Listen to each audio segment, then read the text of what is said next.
Hello everyone. Question number 151 है, अध्यापन प्रारंभ करने से पूर्व शिक्षक को चाहिए कि एक टीचर को क्लास स्टार्ट कराने से पहले क्या चाहिए, उसको क्या करना चाहिए।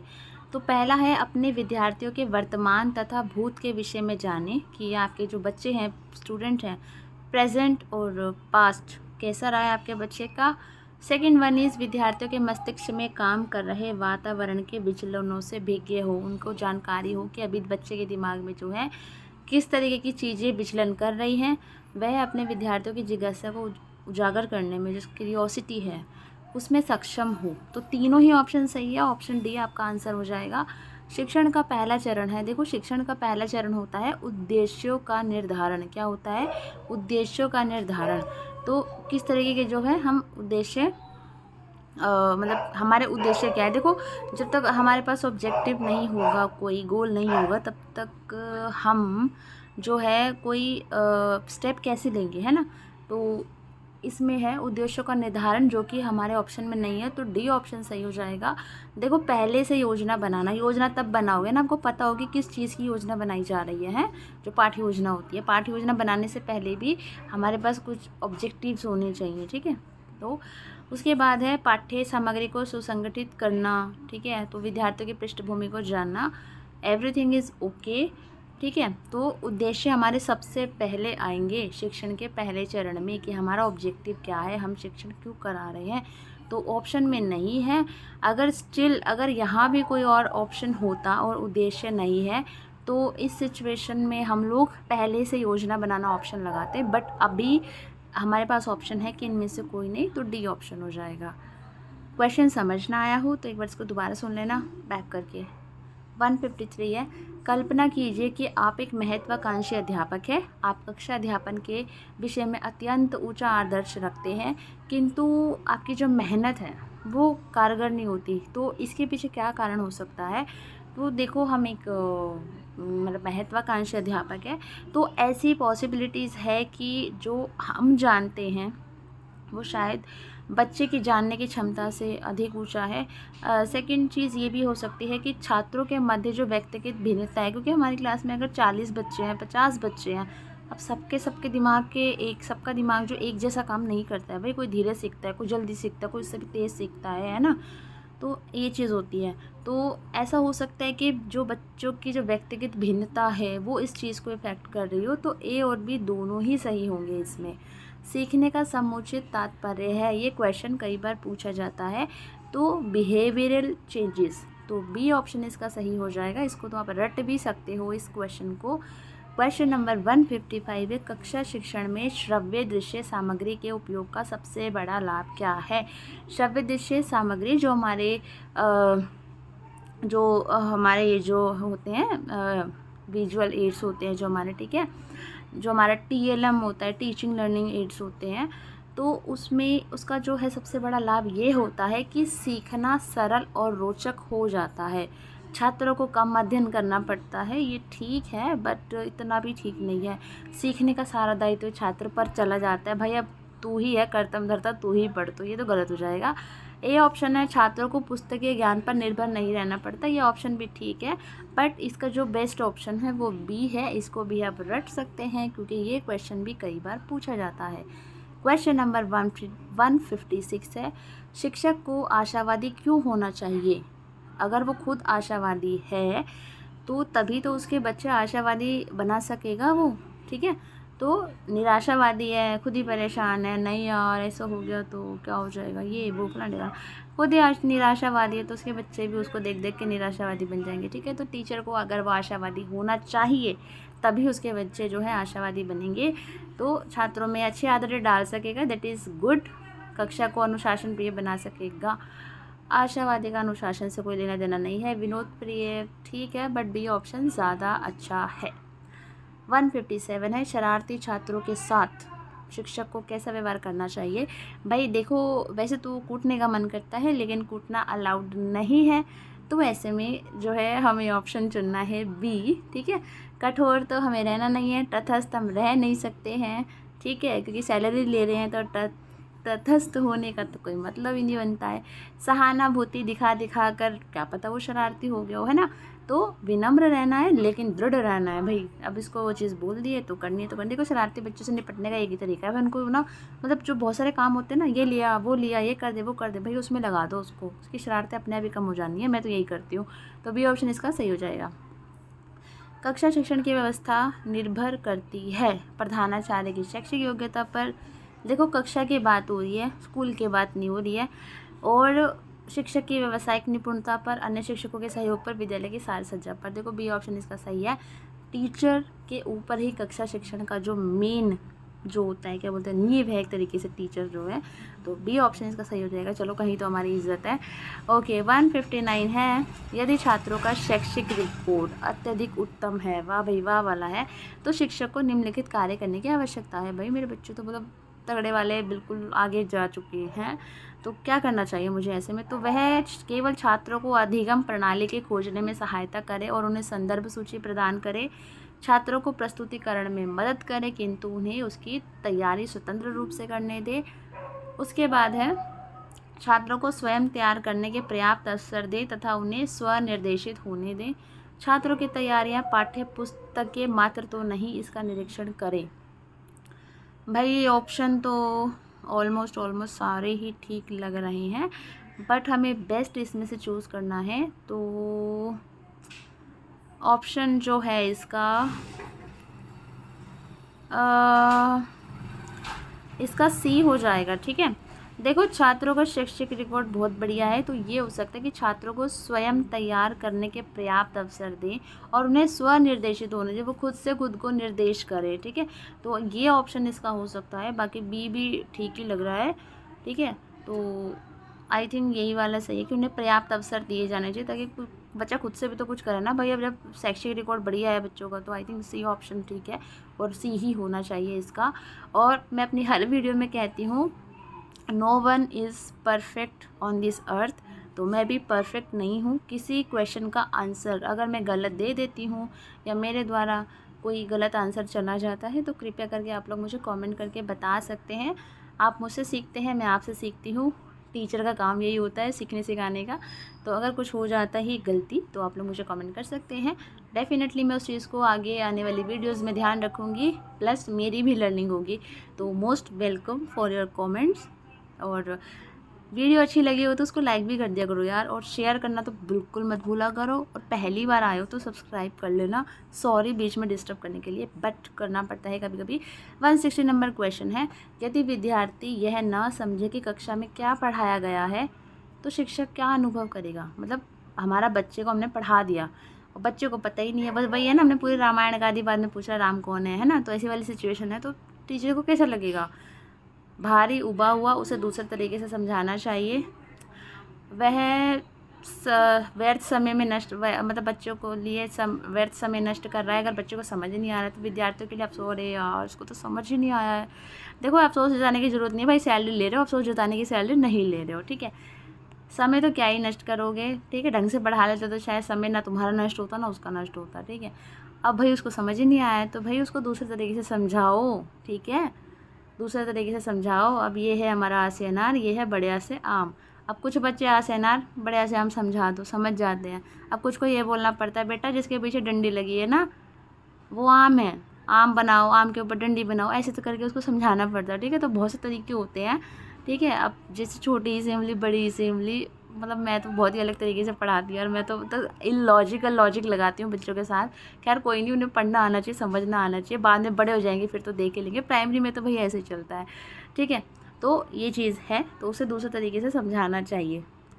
161 है, शिक्षक द्वारा दिए जाने वाले गृह कार्य, नॉट गृह कार्य, गृह कार्य की मात्रा एवं प्रकार का निर्धारण करना चाहिए छात्रों के मतों द्वारा। चलो भाई बच्चा पोलिंग करते हैं, कौन सा हमें बच्चों को गृह कार्य देना है। ठीक है, और कितना देना है, किस प्रकार का देना है, ये तो गलत हो जाएगा। ठीक है, विषय वस्तु की जटिलता द्वारा कि भाई विषय वस्तु कितनी टफ है। ठीक है, गृह कार्य से उत्पन्न होने वाले अधिगम द्वारा, कक्षा के कालांश द्वारा, भाई कितने टाइम का पीरियड था हमारा। तो सी ऑप्शन सही हो जाएगा कि बच्चा जो होमवर्क करेगा उससे उसको जो अधिगम मिलेगा, जो लर्निंग मिलेगी, वो कितनी मिलेगी, वो डिसाइड करेगी कि हमें कितना जो है होमवर्क देना है। तो 161 का सी ऑप्शन हो जाएगा। देखो यार, टीचिंग एप्टीट्यूड में ना सारा खेल दिमाग का है, दिमाग लगाओ। ठीक है, देखो चारों ऑप्शन में से कौन सा ऑप्शन बढ़िया जा रहा है, और बच्चे को कहीं गलत मत ठहरा देना भूल कर भी। तुम्हें पता है कि बच्चा गलत है कुछ जगह पे, फिर भी उसको गलत नहीं ठहराना है अगर नंबर लेने हैं तो। 162 है, शिक्षा के क्षेत्र में ली जाने वाली परीक्षा से हम जान सकते हैं कि विद्यार्थी कितना बुद्धिमान है। अध्यापक द्वारा पढ़ाया गया संबोध विद्यार्थी किस प्रकार प्रस्तुत करता है। विद्यार्थी पूर्व वर्ष में किए गए कार्य का कितना भाग याद कर सकता है। देखो जहाँ याद करने की बात आ जाए ना, उसको तो पहले ही काट देना। रेक्टाफिकेशन, रोट लर्निंग बिल्कुल गलत है, ठीक है, गलत ही ऑप्शन है, कहीं भी दिखे उसको काट दो बिल्कुल। विद्यार्थियों का शैक्षिक विकास को सही दिशा में हो रहा है अथवा नहीं। देखो ए और बी वाले जो ऑप्शन है वो डी वाला कवर कर रहा है। कभी भी ऐसे कन्फ्यूज हो जाना यार तीनों ही सही है चारों ही सही है, ऐसा देखो कि एक ऑप्शन में बाकी के ऑप्शन समाहित हो तो आपको आंसर सही मिल जाएगा। डी ऑप्शन सही है, विद्यार्थी का शैक्षिक विकास सही दिशा में हो रहा है या नहीं, ठीक है, तो वो हमें पता चलेगा उसकी जो हम परीक्षा लेते हैं। तो डी ऑप्शन इसका सही हो जाएगा। 163 है, जो अध्यापक कक्षा अध्यापन में उत्साही होते हैं उनमें प्राय विषयों की प्रवीणता का अभाव होता है जो उनके उत्साह के नीचे छुपा रहता है। वे छात्रों का ध्यान खींचने के लिए केवल नाटकीय रूप देते हैं, ठीक है, तो ये तो गलत है। वे अपने छात्रों को अध्यापन अधिगम की प्रक्रिया के अंतर्गत कर लेते हैं, उनमें उपरोक्त सभी बातें होती हैं, तो ये तो गलत हो जाएगा। देखो जो अध्यापक कक्षा अध्यापन में उत्साही होते हैं, ठीक है, जैसे कि तारीफ़ नहीं करनी चाहिए बट मैं बहुत ज़्यादा हूँ, बच्चों को लेकर कुछ ना कुछ नई ऊट पटांग चीज़ें बच्चों को करवाना सिखाना, लाइक ऊट पटांग इन द सेंस कि उनको बस वो चीज़ें समझ आ जाए खेल खेल में, ठीक है, तो ये चीज़ मेरे साथ रहती है। तो खैर ये नाटकीय नहीं है और कुछ ध्यान खींचने का भी कुछ नहीं है, तो ये भी ऑप्शन गलत हो जाएगा हमारा। और उनमें प्राय विषयों की प्रवीणता का अभाव होता है, लाइक मेरे को कोई नॉलेज नहीं है किसी मतलब मान लो मैं हिंदी में मैंने एक वो पढ़ाए थे बच्चों को, लिंक पढ़ाया था जो हमारा ग्रामर का एक चैप्टर है, सॉरी एक मतलब अरे यार टॉपिक है, ठीक है, तो उसमें मैंने वो फ्लैश कार्ड्स बनाए थे लिख के, ठीक है, और फिर मैंने उनको जैसे नाना नानी, ठीक है, पापा मम्मी इस तरीके से, और उनको मैंने कट करा और उनको मैंने उड़ाया था, बच्चों ने उसको लूटा था, काफ़ी लोगों ने अपने में से वीडियो देखी भी होगी वो, और फिर मैंने बच्चों को 5 मिनट का टाइम दिया था कि अपना अपना पार्टनर आपको ढूंढना है, ठीक है, तो अब इसका मतलब ये थोड़ी होगा कि मेरे को कुछ नॉलेज ही नहीं है उस चीज़ की, इसलिए मैं ये उत्साह के पीछे छुपा रही हूँ कि मेरे को तो कुछ आता नहीं, इसलिए मैं खेल खिला रही हूँ, ठीक है, तो इस तरीके से जो है चीज़ें थोड़ा सा दिमाग लगाना पड़ेगा ऐसे क्वेश्चंस के लिए। तो देखो यार ऊपर के दोनों तो कट जाते हैं, अब बचा सी वाला, वे अपने छात्रों को अध्यापन अधिगम की प्रक्रिया के अंतर्गत कर लेते हैं। मैं बच्चे को अपने जो मैं उनको सिखा रही हूँ उसके अंडर में बच्चों को अपने लेकर आ रही हूँ, तो इसका सी ऑप्शन हो जाएगा, ठीक है, थोड़ा सा दिमाग लगा के करना, ये आंसर ईजी है इसका फाइंड आउट करने में, समझ आ गया होगा। और भाई किसी किसी को समस्या हो सकती है, मैं अपने एग्जांपल देती हूँ, भाई मेरे को कहीं मिलता नहीं है किसी का एग्जांपल, तो मैं अपने एग्जांपल उठा के दे देती हूँ, ठीक है। ओके 164 है, प्राथमिक स्तर के बच्चों को क्या पढ़ना सिखाना हो तो उसका कठिनाई स्तर। देखो प्राथमिक स्तर के जो बच्चे हैं ना उनको पढ़ना सिखाना हो आपका, तो उसका कठिनाई स्तर विशिष्ट से सामान्य क्रम में हो, सरल से कठिन क्रम में हो, कठिन से सरल क्रम में हो, अमूर्त से मूर्त क्रम में हो। देखो बच्चों को पढ़ना सिखाते हैं जब, तो ये होना चाहिए हमारा अमूर्त तो नहीं होगा ये, क्योंकि अभी बच्चे ने अभी अमूर्त चीज़ें आप बातें करो, एक्स वाई माना कि एक्स, तो बच्चे को तो पता ही नहीं है भाई एक्स क्या है, ठीक है, तो उसको पढ़ना कैसे सिखा दोगे। कठिन से सरल क्रम की ओर, चल भाई तू पहले आ से अनार बाद में सीख लो, पहले बिना अक्षर वाले बिना मात्रा वाले शब्द लिखना शुरू कर, तो ये भी गलत हो जाएगा। सरल से कठिन के क्रम में हो, ठीक है, तो ये हो जाएगा आपका सी वाला ऑप्शन हो जाएगा, जैसे पहले अ सिखाया फिर वो शब्द निर्माण, इस तरीके से उसको फिर, ठीक है, छोटे छोटे चीज़ें पढ़ना उसको सिखाया, पढ़ना सिखाना हो। तो विशिष्ट से सामान्य की ओर क्रम में, तो ये तो नहीं होगा कि आप पहले स्पेसिफिक सिखा रहे हैं, ठीक है, पहले सरल से कठिन की ओर जो है जाएगा। 165 है, सीखने सिखाने के दौरान किए गए आकलन से शिक्षक को, जब आप पढ़ा रहे हैं उस टाइम हम कुछ टेस्ट लेते हैं बच्चे का, है ना, ओरल ले लो रिटर्न ले लो, ऐसे में शिक्षक को किसी विषय में बच्चे की केवल क्षमताओं की पहचान करने में सहायता मिलती है, क्षमताओं और सीखने की कमी की पहचान करने में सहायता मिलती है, सीखने में कमी की पहचान करने में सहायता मिलती है। पाठ देखो याद करने वाला है उसको काट देना, बार बार बोल रही हूँ, पढ़ना ही मत उस पूरे ऑप्शन को। देखो यहाँ पर है सीखने में कमी की पहचान करने में। देखो खाली कमियां ही देख रहे हो क्या बच्चे ने, मतलब क्या कमी रह गई भी उसमें, है ना। तो सिर्फ कमी पे फोकस नहीं करना है, क्षमताओं और सीखने में कमी की पहचान, ठीक है। सिर्फ सीखने में नहीं आएगा, मतलब क्षमताओं और सीखने में जो उसकी क्षमता है, जो मतलब जो एबिलिटी है उसमें, मतलब सीखने में जो कमी की पहचान है, उसमें जो क्या कमी रह गई है उसके ऊपर फोकस करना है, उससे सहायता मिलती है।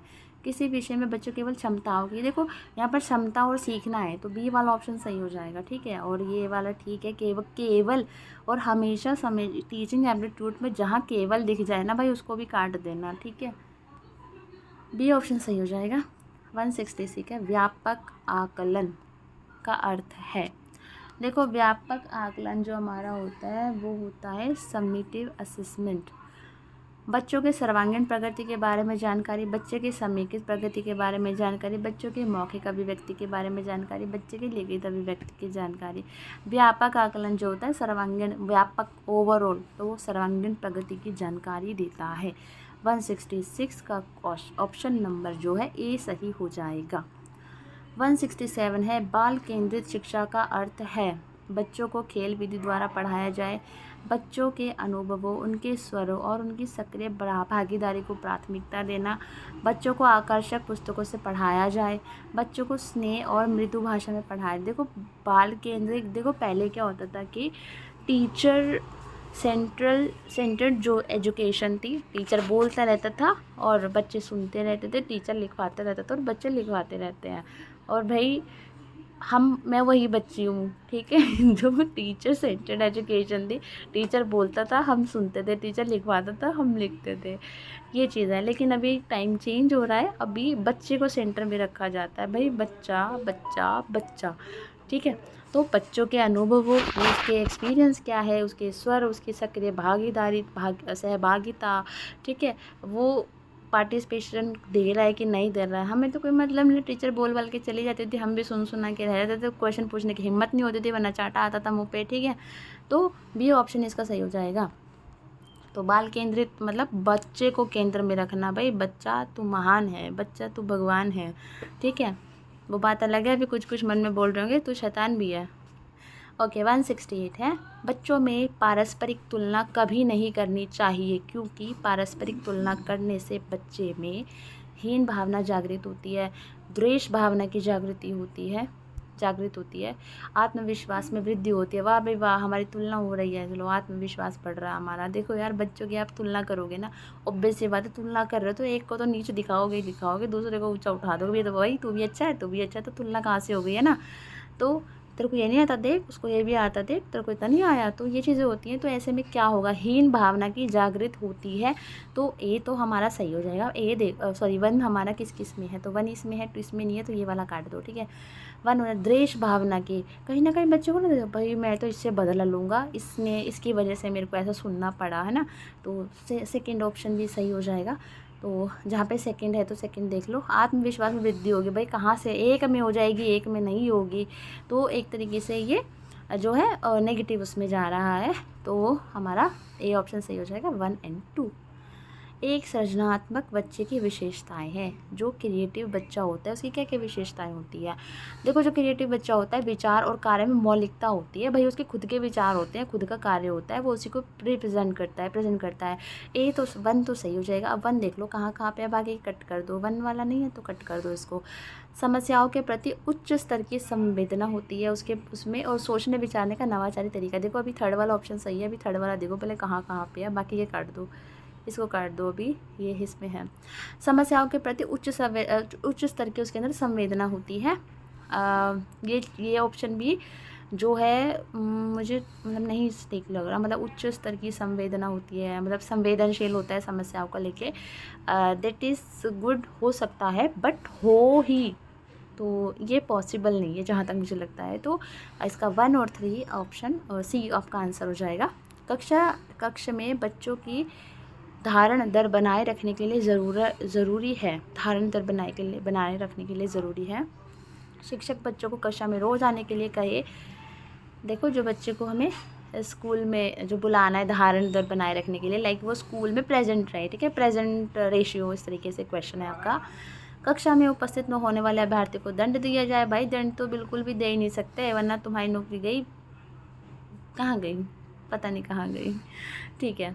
कक्षा में नियमित रूप से एवं बच्चों की रुचि के अनुसार शिक्षण कराना। अगर आप बच्चों को चाहते हैं वो स्कूल आए तो उनको डेली पढ़ाए। ऐसा नहीं है भाई आज पढ़ा दे, कल पढ़ाने का मन नहीं है, परसों पढ़ाएंगे, तो ये नहीं करना है। और उनके रुचि के अनुसार पढ़ाना है भाई, ठीक है। जो बच्चे कक्षा में नियमित उपस्थित हो उन्हें ही अभिप्रेरित करे। भाई तू डेली आती है, तू ही सब कुछ है, बाकी तो पागल है, ठीक है। तो ये तो गलत है भाई, तो आपका डी ऑप्शन गलत हो जाएगा। और बच्चों को बोलोगे रोज़ आ, भाई उसको पता है रोज़ आना है, माँ बाप भी बोलते हैं उसके रोज़ जा, आता है क्या, नहीं ना। फिर बोलने से कुछ नहीं होता आज के टाइम में, हम कौन सा बोल बोल के सीख गए, ठीक है। और दंड आप दे नहीं सकते, तो सी ऑप्शन सही हो जाएगा कि बच्चों को नियमित रूप से आप पढ़ाएं और उनकी रुचि के अनुसार उनको पढ़ाएं, तो सी ऑप्शन हो जाएगा। बाकी मेरा जो तरीका ये है, मैं मेरी क्लास में जो बच्चे पूरे मंथ प्रेजेंट रहते हैं, मैं उनको end of the month and जो लास्ट डे होता है, मैं उनको बच्चों को प्राइज़ देती हूँ, एक सर्टिफिकेट देती हूँ, और क्या, और उनकी जो फ़ोटो है वो बड़ी बड़ी सी पेस्ट करती हूँ क्लास में, उसका नाम लिखती हूँ, ठीक है। तो ये भी एक तरीका है मतलब मोटिवेट करने का, बच्चों को आप मोटिवेट भी कर सकते हैं। 171 है, वही व्यक्ति अच्छा शिक्षक बन सकता है जिसका उच्च अकादमिक रिकॉर्ड हो, जो बच्चों को नियंत्रित कर सके, उसकी शिक्षण में रुचि हो और वो अपने विषय में पारंगत हो, अपने विषय में पारंगत होने के साथ साथ बच्चों को अनुशासित कर सके। तो देखो, अकादमिक रिकॉर्ड अच्छा होने से कोई अच्छा टीचर नहीं बन सकता, ठीक है। हमारे भी बहुत से ऐसे टीचर थे, बहुत तगड़े पढ़े लिखे थे, लेकिन पढ़ाते बिल्कुल बकवास थे, और ये बात आप ही जानते हैं, आपके भी कई टीचर्स ऐसे रहे होंगे, ठीक है। जब समझ ना आए ना कौन सा ऑप्शन चुने, तो अपने आप को बच्चा समझ लिया करो वहाँ पर, और फिर सोचा करो कि यार इस हिसाब से क्या होना चाहिए। तो पहला काट दो, बच्चों को नियंत्रित कर सके। भाई बच्चों को तो गार्ड भी नियंत्रित कर देता है, तो क्या वो अच्छा टीचर बन जाएगा, नहीं ना, तो फिर भी ऑप्शन भी काट दो, ठीक है। उसका है सी, उसकी शिक्षण में रुचि हो और वो अपने विषय में पारंगत हो। देखो अनुशासित रखना छोड़ो यार, तब तुम ढंग से पढ़ाओगे बच्चों को, अनुशासित तो वो अपने आप हो जाएगा। और अनुशासित नहीं करना, हमको फैसिलिटेट करना है, ये चीज़ याद रखना आप। जो हमारा प्रगतिशील जो शिक्षा है और जो हमारा ZPD दिया है, मैं थ्योरीज भी भूल गई हूँ सारी, जब से सिलेक्शन हुआ है दोबारा रिवाइज़ करनी पड़ेंगी चीज़ें। प्रॉक्सिमल डेवलपमेंट का जो है यार, वाइगोस्की याद आ गया, वाइगोस्की ने दिया है, उसमें तो उसने बोला है कि फैसिलिटेट करना है, तो हमारा अनुशासित कहीं वो है ही नहीं, तो सी ऑप्शन सही हो जाएगा। देखो हमारी रुचि हो शिक्षण में, टीचिंग में रुचि होना बहुत ज़रूरी है। बहुत से लोग नौकरी लेके बैठ जाते हैं तो फ्रस्ट्रेटेड रहते हैं, बस वो नौकरी पाने के लिए आते हैं। जब तक आपको टीचिंग में रुचि नहीं होगी, इंटरेस्ट नहीं होगा, आप फ्रस्ट्रेट ही रहोगे, ठीक है। और अपने विषय में पारंगत हो, ठीक है। उसके बाद है, और यार देखो मैं पर्सनली एडवाइस देना चाहूँगी कि काम वो चुनो जिससे आप प्यार करते हो, क्योंकि ना फिर पैसा कमाने के लिए तो बंदा कुछ भी कर लेता है, कोई भी काम कर लेता है, लेकिन परेशान रहोगे पूरे लाइफ टाइम। क्योंकि मैंने खुद कॉल सेंटर में जॉब करके देखी है, इतने ऑफिसेज़ वगैरह में जॉब की है, उस टाइम लगता था यार क्या है ये लाइफ है, मैं इसके लिए हूँ, तो मतलब काफ़ी सारी चीज़ें हैं मुझे रियलाइज़ हुई उस टाइम पे। तो फिर मेरे को टीचिंग में था, लेकिन उस टाइम मतलब फाइनेंशियली इतना था कि मुझे जॉब करनी पड़ी। फिर उस टाइम लगा नहीं यार, मतलब पार्ट टाइम कुछ करेंगे, लेकिन अपना कोर्स वगैरह करके अपना टीचिंग लाइन में जाना है, तो ये चीज़ है। But now I am happy कि हाँ, जो जिस काम से मुझे प्यार है वो चीज़ में मुझे जॉब मिली, तो आप लोग भी ऐसा ही करें। बाकी तो समझ की बात है। 172 है, कक्ष में ज़रूरी है कि शिक्षक हमेशा ICT का प्रयोग करें, कक्षा में बच्चों को प्रश्न करने के अवसर दे, विषय को मौखिक एवं लिखित रूप में पढ़ाए, रोज़ कक्षा में आए।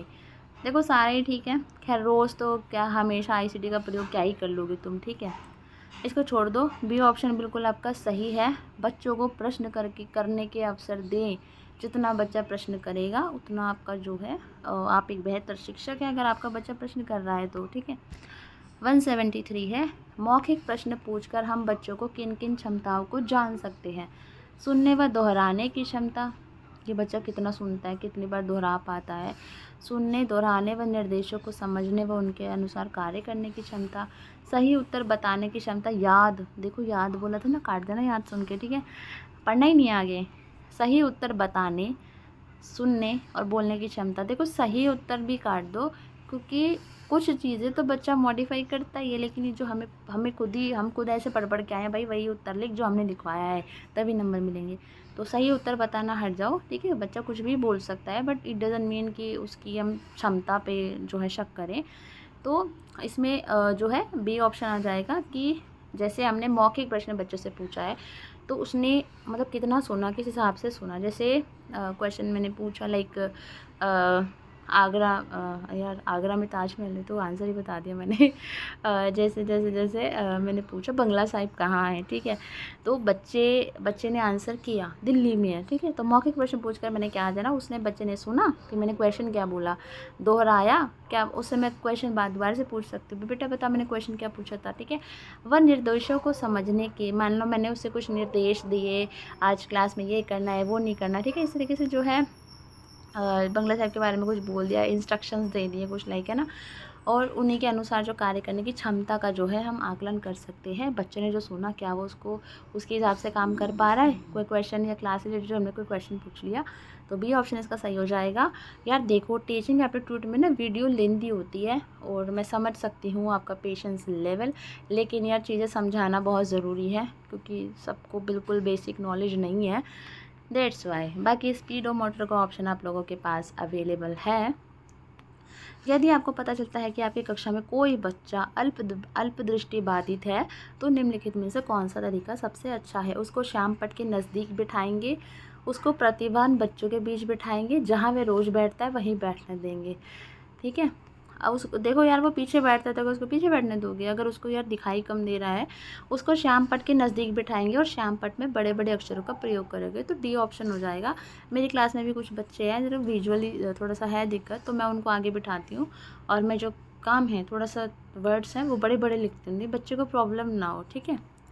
175 है, बच्चों के विकास में विभिन्न पहलुओं की समझ एक शिक्षक के लिए आवश्यक है, क्योंकि बच्चों के विकास के विभिन्न पहलुओं की समझ जो हमने देखो यार ग्रोथ एंड डेवलपमेंट, जो आप लोगों में से काफ़ी लोगों ने पढ़ा भी होगा, ग्रोथ एंड डेवलपमेंट का कॉन्सेप्ट, तो हमें बच्चे के डेवलपमेंट के विभिन्न जो कॉन्सेप्ट में जो विभिन्न पहलुओं की समझ होनी चाहिए एक टीचर को, क्योंकि शिक्षक को बच्चों की व्यक्तिगत भिन्नता के अनुरूप कक्षा शिक्षण करने में सहायता मिलती है। बिल्कुल डेफिनेटली ये चीज़ है। देखो किसी बच्चे का विकास कम हुआ है, किसी का ज़्यादा, अगर मेरी क्लास में मुझे पता है कि ये बच्चा इस तरीके से सीखता है, ये बच्चा इस तरीके से, तो मैं जो है वाह मम्मी को खांसी हो गई है रात को, ये मेरी वीडियो मैं क्या ही बताऊँ, कभी गली में शोर, कहीं मम्मी को खांसी, ओके शांत हो गई अभी, ठीक है। तो कक्षा शिक्षण में सहायता मिलेगी, बच्चों को समझने में सहायता मिलेगी, तो ए और बी आपके दोनों ऑप्शन हो जाएंगे। अभी आपके 25 क्वेश्चंस रहते हैं, तो प्लीज़ आप लोग संयम बनाए रखें। निम्नलिखित में से एक स्व अभिप्रेरित बच्चे के लक्षण हैं। जो सेल्फ मोटिवेटेड होता है, वो हर कार्य को करने में उत्साहित होता है, कार्य करते समय उच्च श्रेणी की ऊर्जा प्रदर्शित करता है, बिल्कुल डांट के भय से कार्य करता है। भाई मैं तो पिट जाऊंगा अगर मैंने ये काम नहीं किया, तो भैया डांट के भय से नहीं करता, सेल्फ मोटिवेट वाले बच्चे ऐसे नहीं होते हैं। तो 1 और 2 आपका ऑप्शन सही हो जाएगा, तो ऑप्शन आपका हो जाएगा बी वाला सही। आकलन का क्या उद्देश्य होना चाहिए, आकलन का क्या उद्देश्य होना चाहिए, विद्यार्थियों को नई कक्षा में प्रवेश देना। हम बच्चों का जो असेसमेंट कर रहे हैं भाई इसलिए कि बच्चा अगर नई क्लास में चला जाए, बच्चों के उपलब्धि स्तर को जानना, बच्चे ने कितना सीखा, कितना रह गया, सीखने के दौरान कमियों की पहचान व निराकरण करना, कि सीखने के दौरान बच्चों की क्या कमियां रही उनकी पहचान करना, और फिर उनको सुधार करना, उसमें इम्प्रूवमेंट करना, अलग अलग टेक्निक्स को यूज़ करना।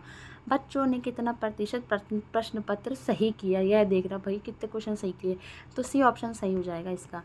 समान शैक्षिक अवसर इस कथन से तात्पर्य है, समान शैक्षिक अवसर इस कथन से तात्पर्य है, क्या तात्पर्य है भाई, सभी को समान शैक्षिक अवसर मिले, सभी लोगों को एक जैसी शिक्षा देना, सभी को समान अवसर प्रदान करना जिससे वे अपनी योग्यता के अनुरूप शिक्षा प्राप्त कर सके, सभी को शिक्षा प्राप्त करने के लिए योजनाएं बताना। देखो ये वाला एजुकेशन प्लान चल रहा है, आप ना ले लो, ठीक है, तो ये योजना चल रही है, आप इस तरीके से एजुकेशन ले सकते हैं। तो देखो यार समान शैक्षिक अवसर का जो है सभी को इक्वली जो है समान अवसर मिलने चाहिए, ठीक है, एजुकेशन प्राप्त करने के।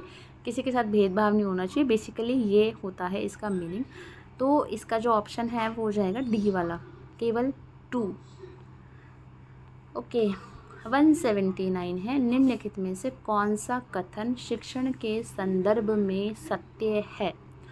उत्तम शिक्षण वह है जिसमें शिक्षक और शिक्षार्थी दोनों क्रियाशील रहते हैं। देखो यार, इसमें ए ऑप्शन सही है। मुझे आगे पढ़ने में सोचो बहुत आलस आ रहा है यार, अब 12 बज गए हैं। चलो कोई नहीं, पढ़ लेते हैं। देखो क्रियाशील रहते हैं तो ये ऑप्शन सही है, फिर भी पढ़ लेते हैं बाकी के। शिक्षण का अर्थ है विद्यार्थियों को देखते भाई जानकारी कहीं से भी ले लेगा वो, ठीक है, तो गलत हो जाएगा। शिक्षण का अर्थ है श्रव्य दृश्य सामग्री का प्रयोग, भाई और कुछ भी करवाना है कि दृश्य सामग्री का ही प्रयोग करवाते रहोगे। शिक्षण वह प्रक्रिया है जिसमें विद्यार्थी शिक्षक के विचारों से प्रभावित होते हैं। क्या विद्यार्थी के खुद के कोई विचार नहीं है? क्या वो शिक्षक के विचारों से प्रभावित होएगा? गलत हो जाएगा। ए ऑप्शन का सही है। उत्तम शिक्षण वही होता है जिसमें जो बच्चा है और जो टीचर है वो दोनों क्रियाशील होते हैं, ठीक है। 180 है, विद्यार्थियों में नैतिक गुणों का विकास तब हो सकता है जब शिक्षक नैतिक गुणों से संबंधित कहानियाँ सुनाए, स्वयं नैतिक गुणों का अनुकरण करे व विद्यार्थी को यार कभी भी ना बच्चों के अंदर कोई आपको चीज़ डेवलप करनी है ना, तो यार सीधा है, आप खुद के अंदर वो चीज़ ले आओ। खुद झूठ बोल रहे हो बच्चों को सिखा रहे हो, झूठ मत बोलो। खुद चोरी कर रहे हो बच्चों को सिखा रहे हो, चोरी मत करो। तो बी ऑप्शन सही हो जाएगा। बाकी मेरे को लगता है यार क्या ही आप पढ़ोगे, ऑप्शन पढ़ लेते फिर भी। आध्यात्मिक विषय पर शिक्षक बच्चों से भाई बातचीत करने से कुछ नहीं होता भाई। दीवारों पे 70 तरीके की अच्छी बातें लिखी रहती हैं, हमने कितनी अपना ली, ठीक है। तो आज भी हम जिन टीचर्स को फॉलो करते हैं उनके अंदर कोई ना कोई बात रही होगी जिन्हें हम आज भी फॉलो करते हैं, ठीक है।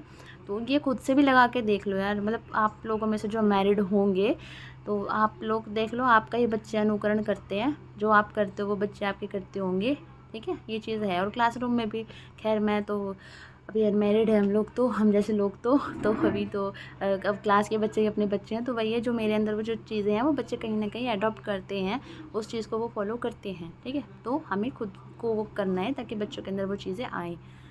अब आया है आपका 181 क्वेश्चन। और यार मैं ना अभी 32 मिनट की वीडियो हो गई है, बहुत ज़्यादा लंबी हो रही है, ठीक है। ये बाकी के जो अभी 20 क्वेश्चन बच्चे हम लोग नेक्स्ट वीडियो में करेंगे। Thank you so much, good night.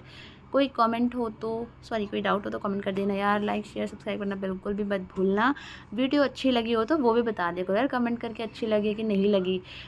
खैर बुरी बताने वाले भी लोग आते हैं और उससे खैर मुझे कोई फ़र्क नहीं पड़ता है, बट किसी की मेहनत को अप्रिशिएट करने में भी कुछ नहीं जाता है। So thank you so much, best of luck for your exam. Thank you.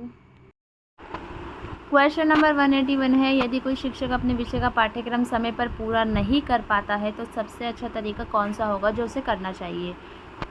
पाठ्यक्रम पूरा करने के लिए उसे अतिरिक्त कक्षाएं लेनी चाहिए, जहां तक पढ़ाया है वहीं तक प्रश्न पूछने चाहिए, अधूरे पाठ्यक्रम से केवल महत्वपूर्ण प्रश्न और उत्तर बच्चों को बताने चाहिए, ये गलत हो जाएगा। विद्यार्थियों को पाठ्यक्रम स्वयं पूरा करने के लिए कहिए। अगर आप स्वयं उनसे बोल रहे हैं तो तुम खुद किस काम के लिए जा रहे हो? तो हमारे सी और डी ऑप्शन कट गए हैं। अब यहाँ पर है कि अगर हमें सिलेबस कंप्लीट कराना है, जो कि हमारे खुद के टीचर्स करते थे, एक्स्ट्रा क्लासेस लेते थे, तो हमें भी वही करना है। आगे है, यदि किसी शिक्षक को कक्षा शिक्षण के दौरान विद्यार्थी द्वारा पूछे गए प्रश्न का उत्तर नहीं आता है, समटाइम्स ऐसा होता है, तो उसे क्या करना चाहिए? तो विद्यार्थी को ऐसे ही कुछ भी उत्तर दे दो। बच्चे ने पूछा सेब का रंग मैम लाल होता है क्या, या पूछ लिया बच्चे ने सेब का रंग कैसा होता है, तो आप क्या कुछ भी बता दोगे, मतलब सतरंगी या काला, नहीं आता तो कुछ भी जवाब नहीं देना है। उसे डांट कर बैठने के लिए आप बोल नहीं सकते हो। उसे कहना चाहिए कि वो इसका उत्तर विस्तार से अध्ययन के बाद बताएंगे, मतलब आप जो भी पढ़ा रहे हैं उसके बाद आप उस बच्चे को बता सकते हैं या समझने के बाद बता सकते हैं। तो ये इसका सी ऑप्शन हो जाएगा। उसे कक्षा से बाहर जाने के लिए कहेंगे, ये तो आप बिल्कुल नहीं कर सकते, तो सी ऑप्शन हो जाएगा। अभी फॉर एग्ज़ाम्पल गुड फ्राइडे जो अभी हमारा गया है 2025 में, मैंने बच्चों को बोला था कि गुड फ्राइडे के बारे में सभी बच्चे पढ़ के आएंगे। मैं भी पढ़ के गई थी। ऑब्वियस सी बात है, बच्चे सुनाएंगे तो मुझे कहीं कहीं चीज़ें जो गलत बताएंगे बच्चे तो सही करनी होगी, तो मैं भी उसके बारे में पढ़ के गई थी। और जब गुड फ्राइडे के बारे में डिस्कशन हो गया क्लास में, तो उसके बाद एक बच्चे ने क्वेश्चन पूछा कि मैम जो है इस दिन तो ईसा मसीह जी को मतलब उस पर क्रूस पे चढ़ाया गया था, तो उनको जो है यातनाएं दी गई थी, तो इसको गुड फ्राइडे क्यों बोलते हैं? ये तो बैड फ्राइडे होना चाहिए ना। तो उस टाइम मुझे ऐसा लगा कि मतलब ये कैसा क्वेश्चन है, और मैंने भी कभी इस पर ध्यान नहीं दिया, और मेरा फ़ोन उस टाइम चार्जिंग पर लगा हुआ था। तो फिर मैंने मतलब मैं सोचा उस टाइम, बट उस टाइम पे ये नहीं था, मैं कुछ भी बोल देती, कुछ भी लॉजिक लगा देती। तो मैंने उस बच्चे को वही बोला कि मतलब घुमा फिरा के, ऐसे भी उसे फील नहीं होने दिया कि मुझे नहीं आता। मैंने उस बच्चे को बोला कि बेटा अभी हम थोड़ा सा काम कर लेते हैं, उसके बाद मैं इसका आंसर बताती हूँ पूरी क्लास में। तब फिर बाद में जो है मतलब इसका आंसर मैंने सर्च किया, और एक मैम है मेरे स्कूल में क्रिश्चियन, तो मैंने उनसे पूछा, तब मैंने इसका जो आंसर है फिर पूरी क्लास में बता दिया। ठीक है, तो इस तरीके से होना चाहिए। यदि आपकी कक्षा में कोई विद्यार्थी अधिकतर अनुपस्थित रहता है तो आप क्या करेंगे? इस विषय में प्रधानाचार्य, देखो यार आपका बच्चा है, पहले तो आप खुद सुलटो उससे, प्रधानाचार्य के पास क्यों ही जा रहे हो? इस और ध्यान नहीं देंगे तो सैलरी किस बात की ले रहे हो? जब ध्यान नहीं दोगे तो उसे कक्षा में अनुपस्थित होने का कारण जानेंगे। जब भी आपके सामने कोई प्रॉब्लम रखी जाती है तो आपको कारण जानना है उसका, तो सही ऑप्शन हो जाएगा आपका, उसका नाम काट देंगे। ये तो बहुत ही वाहियात काम है। ठीक है, ऐसे में तो पता नहीं हमारे कितनी बार नाम कट चुके होते, क्योंकि हम लोग भी एब्सेंट रहने वालों में से हैं। विद्यालय में शिक्षक अभिभावक बैठक आयोजित करने के क्या उद्देश्य होने चाहिए? क्या उद्देश्य होने चाहिए? अभिभावकों को बच्चों के विषयवार अंकों के बारे में सूचना देना, कि पेरेंट्स को जो है बच्चों के सब्जेक्ट्स के जो मार्क्स है उसके बारे में बताना, बच्चे के सबल एवं कमज़ोर पक्षों की चर्चा करना, बच्चे जिन विषयों में अच्छा प्रदर्शन नहीं कर पा रहे हैं केवल वही, देखो जहाँ केवल आ जाए ना उसको तो वैसे ही काट देना। ठीक है, तो सी ऑप्शन हमारा कट हो गया है। उसके बाद है बच्चों की उपलब्धियों को ही बताना, कि भाई आपका बच्चा तो बस महान है, महान। तो यार कुछ कमियां हर बच्चे के अंदर होती है, वो हमें बतानी होती है, वो बात अलग है। एक तरीके से हमारे ऊपर भी प्रेशर होता है कि आपको नहीं बताना है बच्चों के बारे में कुछ भी गलत, या उसकी कमी है, कहीं इम्प्रूवमेंट है, लेकिन मैं तो ऐसी हूँ, मैं बताती हूँ। ठीक है, तो उपलब्धियों को ही बताना तो ये भी गलत हो जाएगा। यहाँ पे है बच्चे के सबल एवं कमज़ोर पक्षों के विषय में चर्चा करना। देखो जहाँ पे बच्चा अच्छा है और जहाँ पे बच्चा कमज़ोर है, दोनों ही पक्षों के विषय में जो है चर्चा होनी चाहिए, तो आपका बी ऑप्शन सही हो जाएगा। एक अच्छे शिक्षक को विद्यार्थियों द्वारा किए गए कार्य को कैसे जांचना चाहिए? कक्षा कार्य पूर्ण होने के 1 सप्ताह के भीतर, जब शिक्षक के पास समय हो तब, कार्य के पूर्ण होने के तुरंत बाद जिसमें शिक्षक के हस्ताक्षर हो, कार्य के पूर्ण होने के तुरंत बाद जिससे कार्य के संदर्भ में त्रुटियों और सुधार का उल्लेख हो। तो डी ऑप्शन सही हो जाएगा, और ये हम सभी को पता है, इसमें समझाने की आवश्यकता नहीं है। शिक्षक व्यवहार के संबंध में कौन सा कथन सही है? शिक्षक व्यवहार विश्वसनीय होता है, शिक्षक व्यवहार निश्चित होता है, शिक्षक व्यवहार बाह्य व्यवहारों द्वारा तथा लक्षणों द्वारा प्रदर्शित होता है, शिक्षक व्यवहार व्यक्तिगत विशेषताओं का क्रियात्मक रूप है। देखो शिक्षक व्यवहार के संबंध में, जो शिक्षक टीचर होता है उसके व्यवहार के संबंध में कौन सा कथन सही नहीं है, इन्होंने पूछा मैंने, सही है नहीं है। देखो उसका व्यवहार विश्वसनीय होता है, हम सभी जानते हैं, हम अपने टीचर्स पे भरोसा करते थे। शिक्षक व्यवहार निश्चित होता है, शिक्षक व्यवहार बाह्य व्यवहार और लक्षणों द्वारा प्रदर्शित होता है, शिक्षक व्यवहार व्यक्तिगत विशेषताओं का क्रियात्मक रूप है। तो डी ऑप्शन भी सही हो जाएगा। अब सी और बी में से हमको कट करना है। तो देखो शिक्षक व्यवहार निश्चित होता है, और निश्चित ही होता है, हमें पता ही रहता है कि हमें किस तरीके से बिहेव करना है, किस तरीके से बातें करनी है। ठीक है, कुछ भी नहीं कर सकते हैं हम। ठीक है, और तो सी ऑप्शन हो जाएगा कि मतलब शिक्षण व्यवहार बाह्य व्यवहारों तथा लक्षणों द्वारा प्रदर्शित होता है। ठीक है, जो शिक्षक का व्यवहार है वो उसका जो बाहर का व्यवहार है और उसके लक्षणों द्वारा प्रदर्शित होता है। आई थिंक सी ऑप्शन सही लग रहा है इसका ना, मतलब नहीं, मतलब सी भी सही है, डी बी इसका गलत हो जाएगा मुझे लगता है, निश्चित नहीं होता होगा, है ना। तो बी मुझे लग रहा है सही है। आपकी कोई राय है तो ज़रूर बताना यार। वैसे हाँ बी है इसका आंसर, कि निश्चित होता है, ये इंपॉर्टेंट वैसे नहीं है ना, मतलब फ्लेक्सिबिलिटी, आई थिंक फ्लेक्सिबल होता तो शेड भी ठीक होता। बी ऑप्शन से सही हो जाएगा। एक अध्यापक को शैक्षिक मनोविज्ञान का ज्ञान अवश्य होना चाहिए, क्योंकि ताकि वह शिक्षा के उद्देश्यों को समझ सके, उचित शिक्षण विधियों का विकास कर सके, उचित विषय वस्तु को चुन सके, मूल्यांकन की सही विधियाँ अपना सके। देखो अगर हमें शैक्षिक मनोविज्ञान का ज्ञान है तो हमें होना अवश्य है, क्योंकि शिक्षा के उद्देश्यों को समझ सके। देखो अगर हमें शिक्षा के उद्देश्य पता है तो हम अच्छी शिक्षण विधियों का भी विकास कर लेंगे, उचित विषय वस्तु का भी चयन कर लेंगे, और मूल्यांकन की सही विधियाँ भी अपना लेंगे। तो शिक्षा के लक्ष्यों को अगर हम समझ सकेंगे तो ये ऑप्शन आपका सही हो जाएगा। शैक्षिक मनोविज्ञान का ज्ञान अवश्य होना चाहिए ताकि हम शिक्षा के उद्देश्यों को समझ सकें। उद्देश्य हमें क्लियर है तो आगे की चीज़ें अपने आप ही क्लियर हो जाएंगी। अगला है 188, बच्चों के अवांछनीय संवेगों के संबंध में निम्नलिखित में से कौन सा व्यवहार सबसे कम प्रभावी है। कम प्रभावी पूछा है इन्होंने कि बच्चे के अवांछनीय संवेगों के संबंध में निम्नलिखित में से कौन सा व्यवहार सबसे कम प्रभावी है। अवांछनीय संवेग मतलब बच्चे के जो इमोशंस है जो हमें नहीं चाहिए, हम नहीं मतलब एक्सपेक्ट करते कि वो बच्चे के अंदर, तो कौन सा व्यवहार सबसे कम प्रभावी है जो हम नहीं उसके अंदर चाहते। बच्चों में सुरक्षा भाव भरना, ठीक है, कि बच्चे के अंदर वो अवांछनीय संवेग, वांछनीय जो चाहते हैं, अवांछनीय जो नहीं चाहते, ठीक है। बच्चों में सुरक्षा भाव भरना, तो हम चाहते हैं कि बच्चे के अंदर ये आए। अपने संवेगों से मुकाबला करने के लिए उसमें कुछ योग्यताएं पैदा करना, बिल्कुल हम चाहते हैं कि बच्चे के अंदर अपने इमोशंस से मुकाबला करने के लिए उसके अंदर कुछ योग्यताएं डेवलप हो। बच्चों को दंड देना तथा कहना कि वह ऐसा कार्य दोबारा ना करे जो अच्छा नहीं है। देखो दंड देने की बात हो रही है, तो यहाँ पर तो दंड देना वैसे ही गलत हो जाए, तो सी ऑप्शन आपका सही हो जाएगा। बाकी डी वाले को पढ़ने की आवश्यकता नहीं है, बाकी आप लोग इसको पढ़ सकते हो। 189 है, निम्नलिखित में से कौन सा कथन गृह कार्य के संबंध में सर्वाधिक उपयुक्त है। इन्होंने सर्वाधिक उपयुक्त पूछा है। गृह कार्य छात्रों की प्रवृत्ति एवं स्तर के अनुकूल होना चाहिए। गृह कार्य का स्वरूप भाषा की दृष्टि से शुद्ध होना चाहिए। गृह कार्य को क्रमागत होना चाहिए। गृह कार्य उद्देश्य केंद्रित होना चाहिए। अब नीचे यहाँ पे ऑप्शन दिए हैं, देखो सर्वाधिक उपयुक्त पूछा है इन्होंने। छात्रों की प्रवृत्ति एवं स्तर के अनुसार होना चाहिए कि बच्चे का, वो 3rd क्लास के बच्चे को 5th क्लास का होमवर्क तो दोगे नहीं, तो पहला वाला तो आपका सही हो गया, ठीक है। अब यहाँ पे देख लो आप लोग, जिसमें पहला है, पहला इसमें नहीं है, तो बी वाला ऑप्शन काट दो, ठीक है। गृह कार्य का स्वरूप भाषा की दृष्टि से शुद्ध होना चाहिए, तो सही बात है। आप गृह कार्य अब कुछ भी लिख रहे हो, मतलब उसमें जो स्पेलिंग्स है वो सही होनी चाहिए, ठीक है, शुद्ध होना चाहिए भाषा की दृष्टि से, तो सेकंड वाला भी है, सेकंड वाला है इसमें। उसके बाद है गृह कार्य को क्रमागत होना चाहिए, क्रम में होना चाहिए, ठीक है, सीक्वेंस में होना चाहिए, बिल्कुल ऐसा नहीं है कि जो लास्ट में पूछा जाना है वो पहले पूछ रहे हो, पहले वाला लास्ट में पूछ रहे हो। तो हम सीक्वेंस से बच्चों को पढ़ाते, तो आई थिंक होमवर्क भी सीक्वेंस में होना चाहिए। गृह कार्य उद्देश्य केंद्रित होना चाहिए, भैया आपका ऑब्जेक्टिव क्या है, क्यों होमवर्क दे रहे हो, तो उद्देश्य केंद्रित होना चाहिए, तो वही सारे ही हैं, तो हमारा ऑप्शन डी सही हो जाएगा यहाँ पे, ठीक है। अगला है, बच्चों के व्यवहार का सूक्ष्म निरीक्षण करते समय शिक्षकों को किन बातों का विशेष ध्यान रखना चाहिए। बच्चों को जब आप उसकी कीन ऑब्जर्वेशन कर रहे हो, तो हमें किस बात का ध्यान रखना चाहिए। प्रत्येक विद्यार्थी को व्यवहार के प्रत्येक लक्षण के बराबर महत्व देना। प्रत्येक विद्यार्थी को व्यवहार के प्रत्येक लक्षण में बराबर महत्व देना। प्रत्येक विद्यार्थी का विविध प्रकार की परिस्थितियों जैसे कक्षा, समिति के काम, वाद विवाद, खाने की छुट्टी आदि में निरीक्षण करना। प्रत्येक विद्यार्थी की समूह के अन्य व्यक्तियों से तुलना करना। अपने पूर्वाग्रहों के प्रति सावधान रहना। देखो हम बीइंग अ टीचर, हमें पूर्वाग्रह के जो रूढ़िवादिता है, पूर्वाग्रह है, उनके प्रति सावधान रहना चाहिए, तो हमारा 4th वाला ऑप्शन तो सही हो गया। इसमें 4th वाला किस में नहीं है वो काट दो, ठीक है। अब हमारे पास 2 ऑप्शन बचे हैं, ठीक है। इसके बाद है, प्रत्येक विद्यार्थी के समूह के अन्य व्यक्तियों से तुलना करना।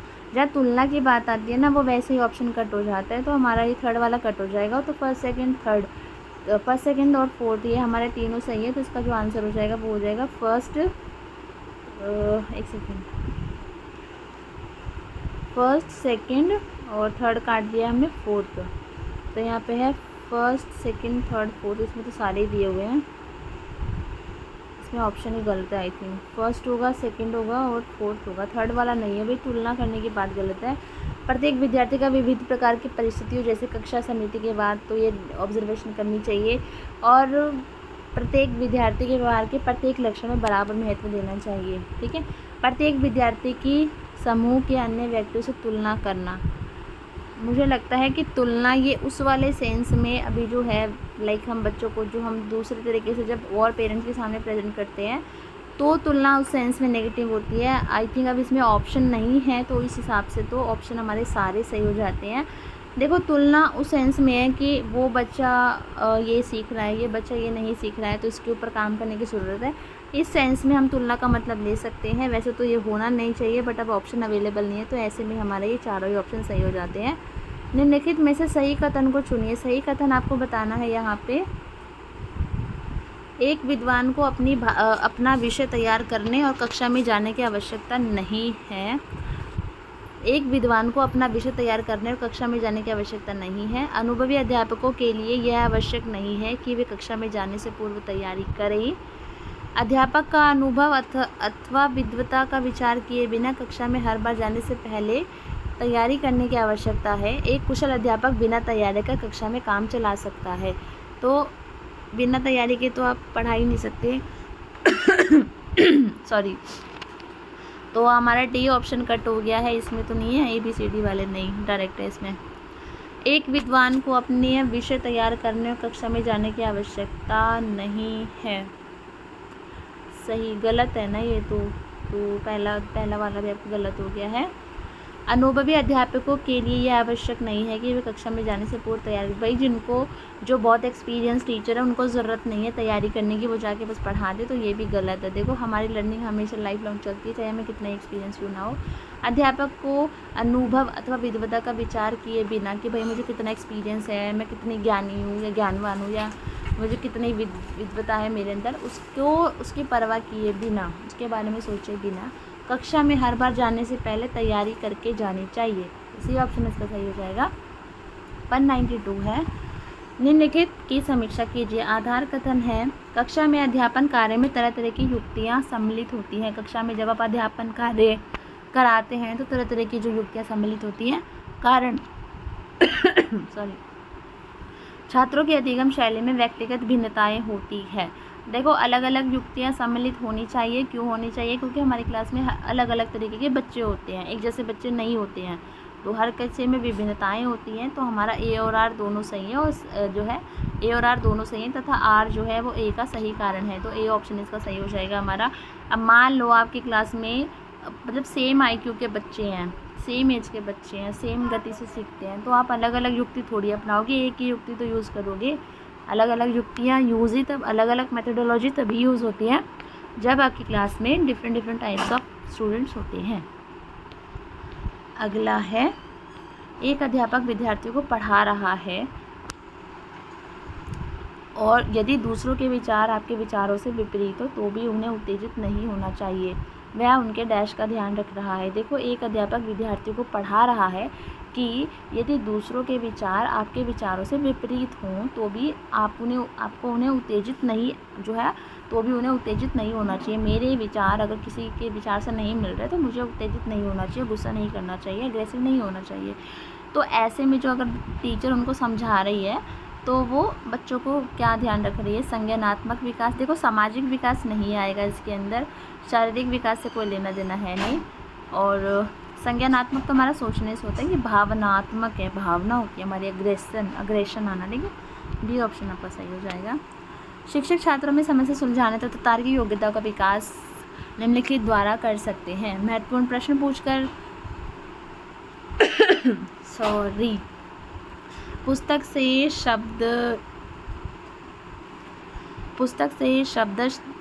शब्दकोश दिए गए उत्तर को स्वीकार करना। शब्दशः प्रश्न पूछते समय अगर मगर दृष्टिकोण पर बल देकर, उच्च स्तर का उत्तर देने पर बल देकर। देखो क्वेश्चन है, शिक्षक छात्रों में समस्या सुलझाने तथा तार्किक योग्यता का विकास, हमें बच्चे के अंदर जो है प्रॉब्लम सॉल्विंग जो है स्किल उसके अंदर डेवलप करनी है, और रीजनिंग जो है तार्किक योग्यता उसको कोई मतलब तार्किक योग्यता इंग्लिश में क्या बोलते हैं भूल गई मैं, रीजनिंग बोल रही हूँ, रीजनिंग ही मतलब उसके अंदर जो डेवलप करनी है। तो ऐसे में उससे महत्वपूर्ण प्रश्न पूछे, पुस्तक से शब्दशः दिए गए उत्तर को अस्वीकार करना। लाइक पुस्तक से हटकर अगर उसने उत्तर दिया है तो उसको अस्वीकार करना, ये तो गलत हो गया है। उसके बाद है प्रश्न पूछते समय अगर मगर दृष्टिकोण पर बल देना। अगर ऐसा नहीं तो ऐसा होता, मगर ऐसा हुआ तो ऐसा होता है ना, अगर मगर वाले प्रश्न।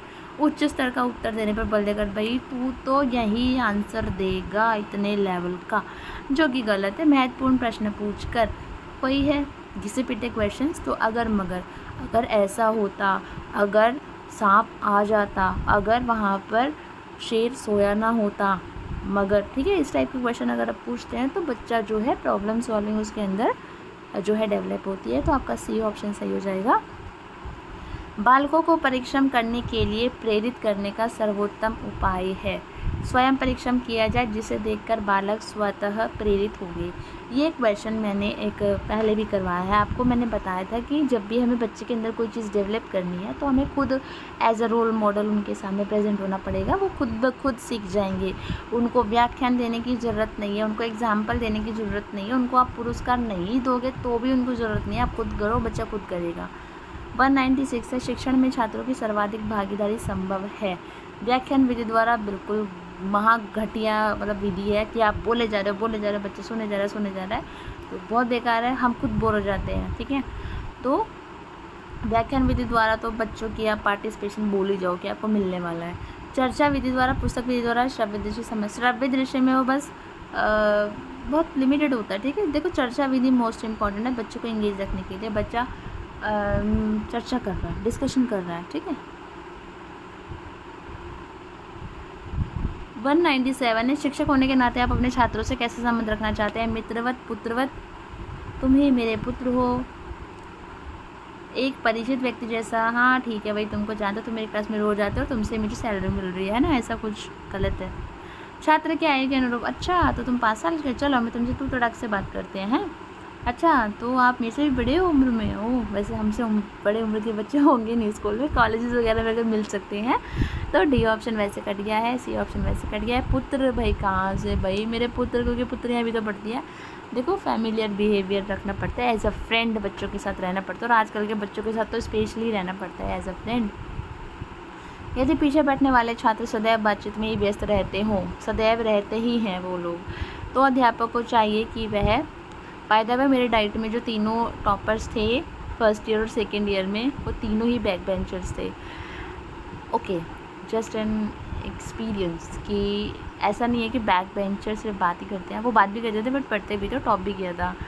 ओके, आगे है, तो अध्यापक को चाहिए कि वह उन्हें जो कुछ कर रहे हैं करने दें, भाई करते रहो जो करना है। ठीक है, उन्हें दंड देंगे, दंड तो बिल्कुल नहीं देना है, और ऐसे उनके हाल पे छोड़ नहीं सकते। भाई कुछ लेने आ रहे हैं बच्चे आपसे, कुछ तो दोगे ना, ऐसे छोड़ थोड़ी दोगे उनके हाल पे।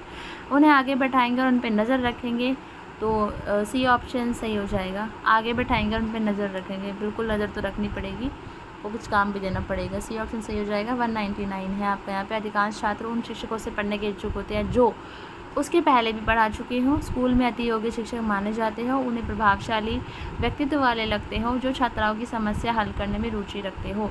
अब इसको आप अपने ऊपर रख के देखिए। देखो जो आप इसको पहले पढ़ा चुके हैं, क्या आप उनसे पढ़ना चाहेंगे? ज़रूरी थोड़ी है, पहले पढ़ाए वो महाबकवास ही पढ़ाते हैं। स्कूल में भाई बहुत तगड़े वाले टीचर हैं, ये तो अति योग्य माने जाते हैं, भाई बहुत योग्य हैं, तो ऐसे टीचर से भी हम लोग पढ़ना, ठीक है माने जाते होंगे।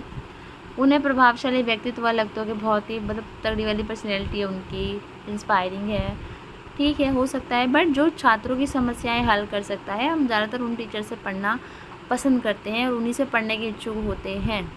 ठीक है, जैसे कि मेरे स्कूल में मेरी लीना मैम थी एक, वो 6th क्लास में मुझे पढ़ाती थी, हिंदी की टीचर थी, और जब मैं 12th में गई तब उन्होंने मुझे पढ़ाया, और वो मेरी फैमिली के बारे में पर्सनली बहुत ज़्यादा वो जानती थी, और जब वो 6th में गई थी वो मेरी क्लास टीचर थी लीना मैम। तो मतलब उन्होंने ही आगे मेरा डाइट में एडमिशन, मुझे आगे गाइड करना और मेरा डोमिसाइल बनवाना सब कुछ मैम ने करवाया था। और जब मैं 12th में गई थी उन्होंने हिंदी पढ़ाई थी, और जब मैं 12th क्लियर करके निकली वो उस स्कूल की वाइस प्रिंसिपल बन चुकी थी। तो वो मैम मेरे लिए आज भी बहुत एक इंस्पिरेशन है, और मुझे बहुत अच्छा लगता था उनसे पढ़ना। तो ऑब्वियस ये बात है, जो टीचर्स आपकी प्रॉब्लम सॉल्व करते हैं, उसमें इंटरेस्ट लेते हैं, वो टीचर से आप पढ़ना चाहेंगे। और आज भी अगर मुझे मौका मिले तो मैं उनसे ज़रूर पढ़ना चाहूँगी। ठीक है, तो आप भी ऐसे टीचर बने, और हम उन्हीं टीचर्स को याद रखते हैं ना जो हमारी प्रॉब्लम को सुलझाते हैं, उसमें इंटरेस्ट लेते हैं। विद्यार्थी अध्यापक का सर्वाधिक आदर करेंगे यदि वह अपने कार्य के प्रति निष्ठावान है, वह अनुशासन लागू करने में सफल हो जाता है। आहा, आज तो मैंने देखो मेरी नज़र देखते बच्चे चुप हो गए। वह विद्यार्थियों के साथ मित्रवत है, वह अपना प्रभुत्व दृढ़ता पूर्वक प्रकट करता है। प्रभुत्व दिखाने की ज़रूरत नहीं है, ठीक है, सैलरी प्रभुत्व दिखाने की तो ले नहीं रहे हो, डी ऑप्शन काट दो। वह अपने कार्य के प्रति निष्ठावान है, वह अनुशासन लागू करने की ज़रूरत है ही नहीं भाई। वह विद्यार्थियों के साथ मित्रवत है ठीक है, लेकिन बच्चे उसका ज़्यादा रिस्पेक्ट करते हैं जो अपने कार्य के प्रति निष्ठावान रहता है। ठीक है, मित्रवत है ठीक है, लेकिन अपने कार्य के प्रति अगर वो निष्ठावान नहीं है तो बच्चे जो है उसका आदर नहीं करेंगे। जो भी क्वेश्चन में कन्फ्यूजन हो आप अपने ऊपर रख के देखिए, आप किस टीचर का आदर करना चाहेंगे, तो उसी को आप लागू कर सकते हैं। So thank you so much.